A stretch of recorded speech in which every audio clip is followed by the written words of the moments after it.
Freddy wasn't your typical 13-year-old. He was an asshole. If he wasn't in his bedroom, screaming at video games, he was scaring his 7-year-old sister. Every traumatizing prank he pulled on little Amy would be worse than the last. Once he had even told her that their mother had been murdered and covered the kitchen floor with ketchup for maximum effect. He was the reason she was so unstable. She would often tell their mother that she heard whispers and had even seen ghosts wander the house at night. Freddy would giggle at that, almost proud of the damage she had done. But unfortunately for little Amy, it was never enough for him. He felt compelled to break her. Completely. The storm had kept Freddy awake that night. Restlessly, he tossed and turned in boredom.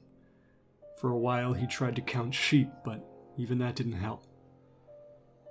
In defeat, he laid mindlessly watching the raindrops slide down his window. Lightning flashed suddenly, illuminating his entire room. It was soon followed by a deafening boom. Freddy smiled. He knew what was then to come. Freddy heard his sister crying through the wall, closely followed by a faint pitter-patter as she ran to their mother's bedroom. This was it, his moment of fun. He crept down the hallway and into Amy's bedroom. He prowled around her room like a serial killer, studying every inch of it. Countless ideas rushed through his mind. Then he saw the closet.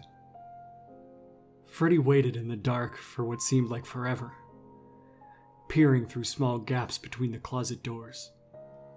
He had decided that when his sister returned and settled into bed, he would begin to whisper. Then, once she was completely terrified, he would burst out and run at her, screaming at the top of his lungs. He had almost lost all hope and was about to leave when he heard the footsteps approaching.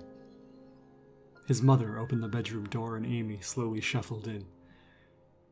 She was sucking her thumb and dragging her favorite blanket behind her. As she crawled into bed, Freddy couldn't help but grin in excitement. Freddy watched in silence as their mother tucked Amy tightly into bed, planted a big kiss on her forehead, and finally said goodnight. He waited anxiously until he heard his mother's door close before beginning.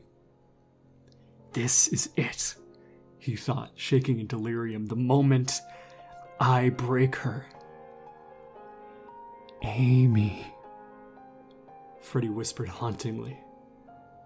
She didn't respond. Amy, he continued. Still, no response. I'm in the closet, Amy. Come play with me, he harshly croaked. Not tonight, Lucy, Amy calmly replied. Freddy frowned in confusion. She must be sleep-talking. Wake up, Amy, it's not... A hand reached out from behind him. It pulled Freddy back into the darkness and clutched over his mouth with a cold, tight grip.